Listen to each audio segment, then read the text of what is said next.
You're listening to the really useful podcast, and it is almost as exciting as I sound.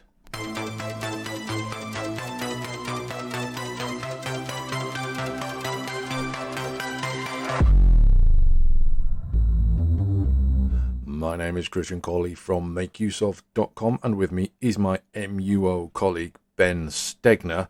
Are you as excited as I sounded earlier, Ben? Hello, I am very excited. This is an exciting topic, and I'm on the edge of my seat, so to speak. A funny thing happened. We discussed a topic and agreed on the topic, and then something happened in the news which kind of made our podcast surprisingly topical, which doesn't happen very often. That's true. Usually, what happens is you write an article on something, and then there's some announcement or update like 2 days later Yeah. that completely disregards everything that you wrote, and then everything you wrote is obsolete in 2 days. That's happened to me more than once. It's always frustrating. Oh no, that's terrible. In this case, it's about Android Auto. Google's releasing an update just a few days after its last version, which is a bit unusual. So the new version of Android Auto that you can download now is 6.6.1122. The previous update landed last week, or a few days before that, about 10 days ago, which was 6.5.1119. And I mean, it doesn't bring an awful lot new to the table, but it does give us a jumping off point, doesn't it? That's true. Yeah, I think I want to say so. I've only been using Android Auto on my car screen for a few years, but there's only really been one major revision to like where they changed the whole look of how it appeared. So maybe they're gearing up for another major twist with Android 12 on the horizon. That could be the case, yeah. So let's rewind a bit. What the hell is Android Auto? Android Auto is a pretty useful part of, I guess it's a part of Android really. It's a utility that's built in that lets you use some of the key features of your phone while you're in the car. So if you have a compatible car or a compatible stereo unit, you can plug your phone into your car's USB port and then see Android Auto on the display unit. Or even if you don't have one of those, you can actually download the Android Auto app on your phone and then use it right on your phone's display with a little seat, you can clip onto your vent or whatever. So basically, it's a way to get navigation and music apps and things like that delivered more easily while you're in the car. So it's kind of, it can be built into the whole sort of entertainment system in the car, or you can plug it in with your phone. And Apple have their own version, don't they? CarPlay. That's right. Yeah. So CarPlay is very similar in that it's a built-in feature. To be technical, Android Auto, starting with Android 10 and above, is built in, so you don't need a separate app for it. On prior versions, you do have to download an app. And then Apple CarPlay, as long as you have a supported iPhone, it's a feature that's built into, so you don't have to download CarPlay. It's just part of your phone. CarPlay doesn't have a function where you can use it on just your iPhone's display. So if to use CarPlay, you have to have a car and a stereo unit that supports it. But they're both pretty similar in that they let you use certain apps on your phone while you're driving. Okay. Now, Android Auto and Apple CarPlay, they're obviously for more modern vehicles, aren't they? They're a kind of there's a bit of a selling point if you're out there buying a new car or a recent build car that is available secondhand. Maybe the previous owner's come to the end of the lease and it's gone back to the dealer and they're trying to sell it on to someone else. You may find that your car, that happened to me. I've got a 2017 Citroen, and that has all of the bare bones of having an Android Auto system in there, although it doesn't actually work. So, um, sort of quite recent cars. But if you didn't have an old car, you would be opting for something on your phone as an app, wouldn't you? Now, can you use the Android Auto purely as an app on your phone, connected through your phone's entertainment system? That's right. Yeah. Yeah. So as long as you have Android Auto on your phone, I think it's like Android 5 and up. So as long as your phone is at least relatively recent, it should be fine. And when you do that, yeah, so you tap on Android Auto on your phone just like you would to open any other app. And then it has a special display for use in your car. So you can open up. So the three major categories are navigation, navigation, music, and then calling. And then it also supports messaging apps, basic functions of them. So you can't Yeah. like type out a text while you're driving, obviously, but it has Google Assistant support. So you can tap on the microphone and say, hey, text Bob that I'll be there in 10 minutes or whatever. Yeah, yeah. Tell it to navigate somewhere. So yeah, the core features of Android Auto are available on your phone, which is really nice if you have an older car or whatever. Absolutely. I mean, there are other things you can do with phones and older cars that don't have that. You can, connect them to your car audio system, and I mean, we've looked at this on multiple occasions on MakeUseOf.com. If you're using an older car and it doesn't have the facility for Android Auto, or even if you've got an older phone and don't have the facility for Android Auto, there are things you can do. There's cables you can get to connect your phone to your car. We will have information about that and everything else in this week's Really Useful podcast in our show notes. Now, I'm interested in Android Auto insofar as I don't have it. I wish I could have it, and I wish I could activate it, but I wonder what you think are the best things about it. Yeah, so I guess just to explain my use with it, I've been using it on my phone screen for a while. I had an older car, and then in 20, I can't remember when I got 2018, I think, is when I bought my new car that has Android Auto and CarPlay. So I used it in my car for a couple of years. I switched to an iPhone last year, so now I use CarPlay. But I think the most useful part is having it tie in with like the controls on your steering wheel. Yeah. Because before, like I had a seat for my phone, that clipped onto the vent, and then I used a adapter where you plug it into the power outlet of the cigarette lighter, and then that connects your phone via Bluetooth, and then that broadcasts an FM signal, and you have to tune your radio to that station. And that's not bad, but it's really nice having it all built into your steering wheel, so I can just hit my voice command button and say, navigate to this place, or even like is it going to rain in the next hour or something? And having music control that way is really nice too. Like you don't have to look over to your phone and hit the skip button. You can just tilt the thing on your steering wheel up. That integration is probably my favorite part of it, I would say. Cool. And I think that maybe is actually where we're going to head for the next stage of this week's Really Useful podcast, because if it's not clear to you already, those apps, those kind of three services that Ben mentioned in Android Auto, they're not fixed. You can change them. That's kind of a dramatic moment. That's a bit of a plot twist. That's the end of the first act and into the second. So you can choose what apps are linked to the functions on Android Auto, can't you? I mean, presumably there isn't an awful lot you can do with regards to calling, but in terms of your map and your music, you can set a specific app for that, can't you? That's true, yeah. So Android Auto expectedly is a little bit more open than CarPlay is. So basically, as long as the developer makes their app compatible with Android Auto, you can use it with Android Auto. So if you're using it on your phone screen, at the bottom, you'll see the three icons for those three major features we talked about, and like navigation, for example. So if you tap that, it'll open up your default navigation app, which might be Google Maps. If you tap it again, you'll see a list of other navigation apps on your phone, like Waze. So when you hit that, it'll just swap over to the other app that you want to use. Particularly useful for music apps because in the categories of the best Android Auto apps that we'll probably talk about, a lot of them fall under the music category. So you have Spotify, you have stuff like Pandora, but then that also includes like Audible for audiobooks or podcast apps. So it's not just music strictly, it's any kind of audio. So you can switch between them easily. And if you have Android Auto on your car screen, there's kind of a more standard like list of apps you tap from instead of having to open up a separate menu and then launch them from there. I noticed there are things there are messaging apps which go beyond SMS. There's like WhatsApp and Telegram, which is a bit mind-blowing. Yeah, so those are really limited, and you won't see them show up in the drawer. At least if it's a little bit different when you use Android Auto on your phone and your car screen. So if it sounds like I'm saying two different things, that's why. If it's on your phone screen, then you won't see apps like WhatsApp. But what you can do is hit your Google Assistant voice command and say, send a message to Joe on WhatsApp that blah, blah, blah. Or if you have a setting turned on, it'll notify you. Like if you're stopped, you'll get a notification that you got a message in whatever chat. Okay. It's kind of the same thing if you use Android Auto on your car display. You can tap the app, but it'll just read your most recent messages. You can't scroll through and look at them. So I'm pretty sure they might have updated that, but I think that's how it works now. Does the mic button? This is presumably linked up to a button on the steering wheel.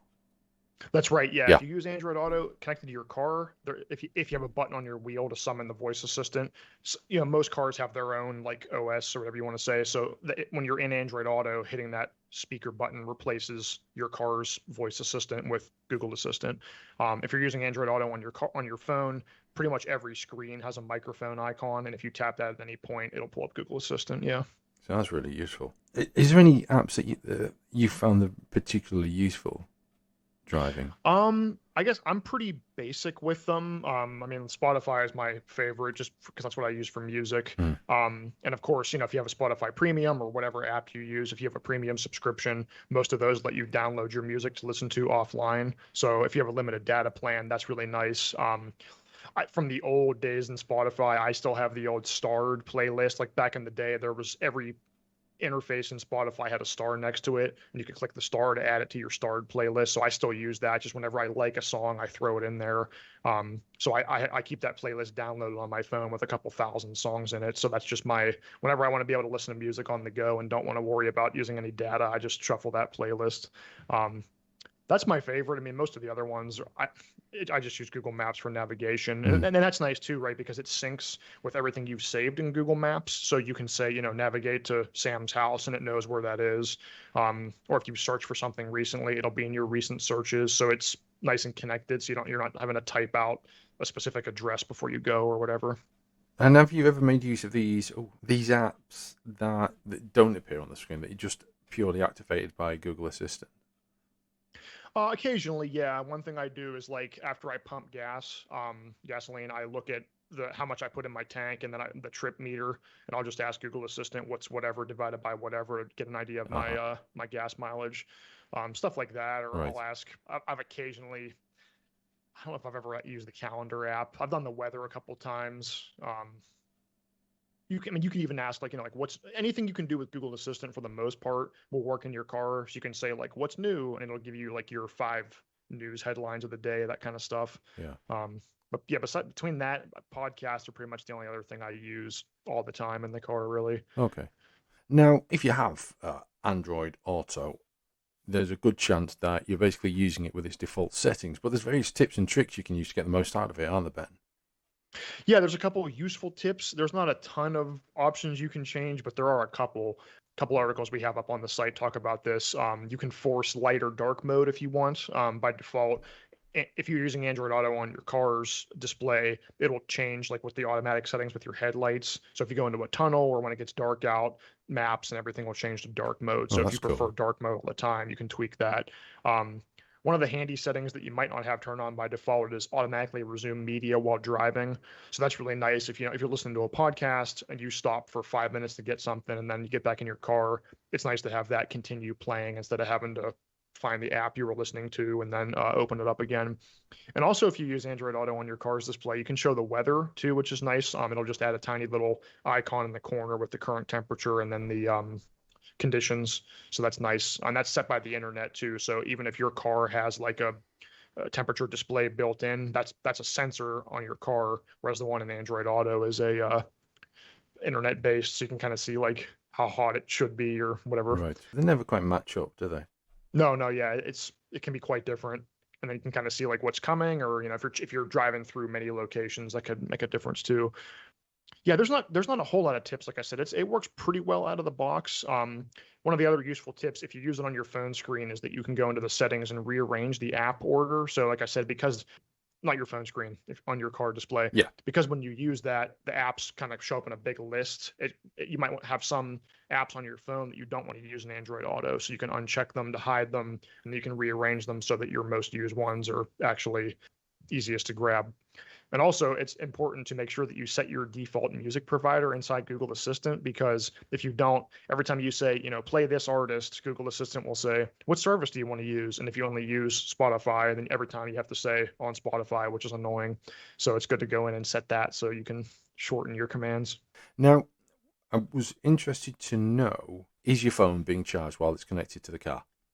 Yes, as long as so Cool. So you can use Android Auto wirelessly, which we haven't talked about. But for most people, you'll use it connected to your car via a USB port, and when you do that, that'll be charging your phone. Yeah. Okay, tell us about wireless. So Android Auto Wireless is definitely like a newer feature. I forget what the exact support is for it. Your phone has to have Android 11 or be a Google or Samsung phone running Android 10. Those are the specs, or a Galaxy S8 series with Android 9 Pie at least. So in most cases, you need a pretty modern version of Android. But the worst bottleneck is that your car has to support it. Um, at this time, pretty much only cars built in 2020 and newer are going to have wireless Android Auto. So my car doesn't. It's a 2018.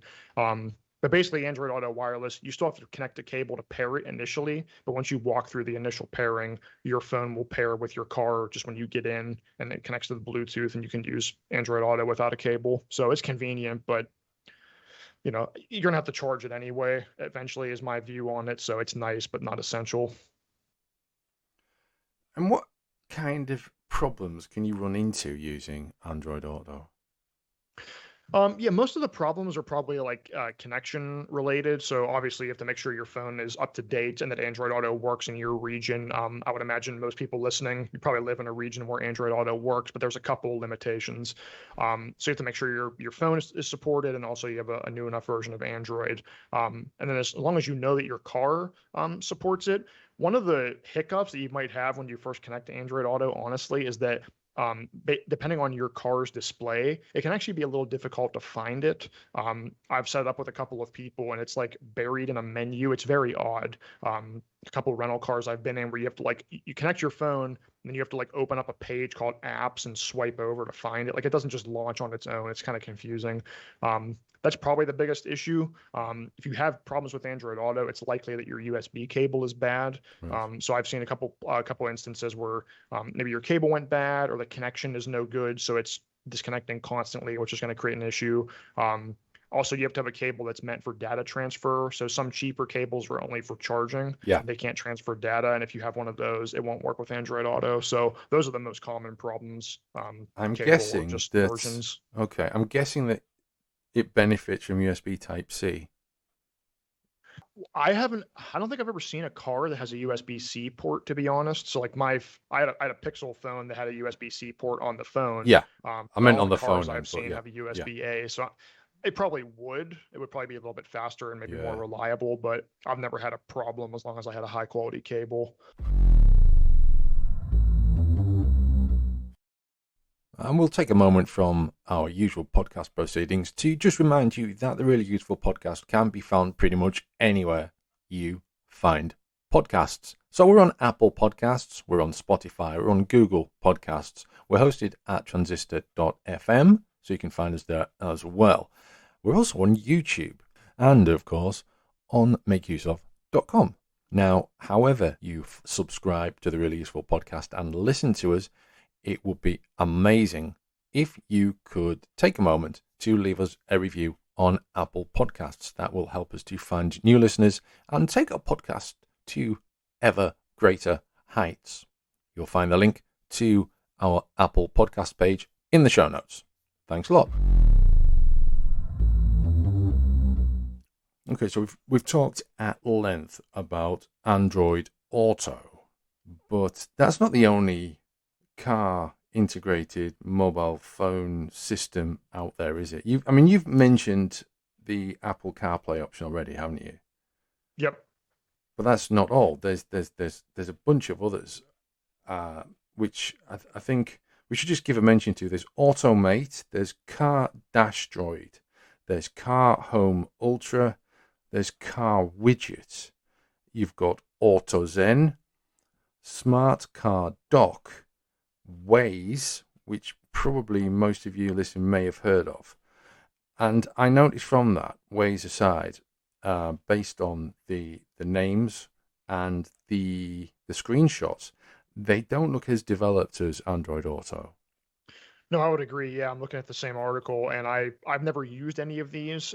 I've used those apps that let you like scan a code from OBD2 port on your car, Yep, but I've never used these like Android Auto alternatives. same here. Automate looks the closest, I would say. It kind of has that look mimicking Android Auto, where it has the home page with the cards for your, the weather and then recent events on your calendar and stuff like that, or upcoming events rather.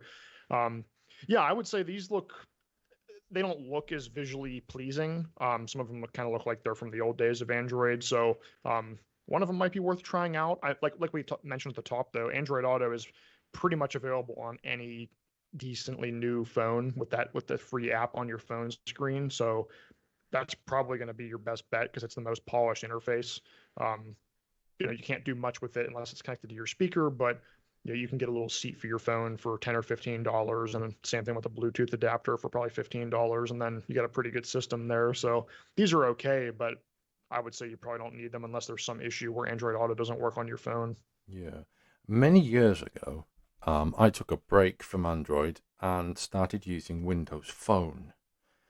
Now, Windows phones were largely made by Microsoft after their acquisition of a large portion of Nokia, and most of the phones were Lumia phones. And there was an app called Lumia Car App, which was a surprisingly good piece of software because it had the mapping and navigation built in, it had the music app, Xbox Music built in, and it had a quick call feature. And I remember using it and thinking it was really good. In fact, it was one of the best things about Windows Phone and Windows 10 Mobile. So it's a bit of a shame that possibly one of Microsoft's main strengths there. And you'll notice we haven't really mentioned Microsoft. Uh, Yeah, yeah, I was gonna say I don't think I've ever even heard of that. And I had a very brief period where I bought a Windows phone to maybe write some articles about, which didn't last very long. yeah. But I'd never heard of that feature. It sounds like it was a precursor because I'm sure that was before Android Auto was released Yes, to it the was. general public. Yeah, it was. Yeah. I mean, there are a few things that Windows Phone did, that Microsoft did with Windows Phone that have been then later picked up by both Android and the main alternative, Apple CarPlay. Now, you've used both systems, haven't you? That's true. Yep. I've been using CarPlay more recently, but I used Android Auto for several years as well. Is there anything that is better in one that's not so good in the other, or are they both pretty closely matched? They're pretty similar. So it's just small things really. So like so CarPlay on the left side, or I guess on the right side, if you're in an area where the steering wheel's on the right, um, there's a dock with your three most recently used apps. So it always has your navigation app at the top. The middle one is your most recently used music app. And the bottom one is anything else like the phone app, settings, messages, whatever. Um, I, on the car display on Android Auto, I like that at the bottom of the shortcut bar, there's a little like widget that changes based on what you're doing. So, like, say for example, you start navigation in Google Maps and then you switch over to Spotify. Mhm. While you have Spotify open at the bottom of the screen, there's a little widget that says, in 3 miles, turn right on Smith Street. Or if you're in Google Maps and Spotify is playing, at the bottom there's a little widget where you can tap pause or next to control Spotify. Right. CarPlay doesn't really have that, so you have to switch between apps completely to change something in the other one. Now it does pop up with a little notification saying, in half a mile make a left or whatever, but I think that little bit of shortcut to a different app that you're using is pretty nice. Um, Honestly, though, they're pretty close. CarPlay feels a little more reliable to me. I remember having a lot of issues with Apple or Android Auto where I would try to ask Google Assistant something or whatever, and it would just freeze up. Um, but I mean, they're pretty similar. You load up your maps, you get your music. CarPlay does let you use third-party maps, so you can use Google Maps or Waze in it. But when you say something to Siri, it defaults to Apple Maps, which can be a bit of a pain. Oh, But yeah. they're pretty close otherwise, just little tiny differences. Okay, that's interesting. I mean, if anyone out there is listening and they are thinking about buying a vehicle with these features built in, um, they're not. I mean, I know I've read in the past that one system is locked to one particular manufacturer, but that's not the case generally speaking, is it? You can take any phone and plug it into any car, and it's the actual software that will on the phone that will then integrate with the car, isn't it? Yes. So in every case that I've seen, every car or third-party stereo unit if it supports Android Auto, it supports CarPlay and vice versa. And like we talked about, any modern iPhone or any modern Android phone works with it. So as long as you have a stereo that supports one or the other, it should work with both. Like I said, when I bought my car, I was using an Android phone, and then when I switched to an iPhone, you plug it in and it just works just fine. I would It'd probably be really rare that you had a stereo that supported one but not the other. That wouldn't really make sense. Yeah, I mean, But it would limit the potential purchasing, wouldn't it? In many right, ways, or unless you switch to certainly down the catalog. line for after sales purchases, for Sure, sure. resales. Yeah, And just in terms of how recent of a car you can expect, you can find on both Android Auto's official website and CarPlay's, you can see like a specific list of cars by manufacturer. So I would always check if you're not sure if you're in the market to buy a car. In general, I would say the feature started appearing on cars in like 2016 models, but that would only be on like BMWs and high-end vehicles. My car's a 2018, and I had to get a Hyundai, and I had to get one trim above the base to get Android Auto and Apple CarPlay. So it's probably standard now, but I'm not 100% sure. It differs by manufacturer, but I would say if your car's looking at like a 2018 or newer, it likely has at least the opportunity to get CarPlay and Android Auto. yeah, absolutely. I think let's just hit this. So to summarize, if you are driving a VW camper van and you have a reasonably modern stereo system in it, then you can connect your phone using a cable. If you're using something later than that, but before, say, 2016, 2017, you can connect your phone to your stereo system using that type of cable or Bluetooth or USB cable and benefit from listening to music through your entertainment system that way. And if you have a phone that's later than that, then you can hook it up to your car and benefit from Android Auto and Apple CarPlay and the various benefits that they have with navigation, integration with the digital assistant. Anything that I've missed? No, I think that's about it. I mean, auxiliary cables we didn't really talk about, but that's kind of going out the window anyway. Older cars that don't support Android Auto and CarPlay probably have an auxiliary port, Yeah. but your phone probably doesn't. And even if it does, if it doesn't, and you get an adapter, you can't charge your phone and use the auxiliary port at the same time. So that's kind of going out the window. You can get the FM Yeah. adapters, can't you, as well, to Yeah, broadcast and then that's what I would receive recommend, within the car. especially if you have an Android phone, because you can use Android Auto on the screen. Get an adapter that plugs into the power outlet, and you can connect your phone to that and broadcast on FM radio. And then you can most of them have a USB port to plug your phone in, so you're charging your device, and then just get a seat for it. And that's about as good as Android Auto on the display. It's not super expensive. Cool. But yeah, that's about your best option, I would say. Sure, excellent. So hopefully we brought you a lot of information about Android Auto and a little bit about Apple CarPlay. The information that we've discussed and a few other bits and bobs you'll be able to find in this week's show notes. Don't forget to subscribe. We'll be back with another podcast next week. Until then, it's goodbye from us.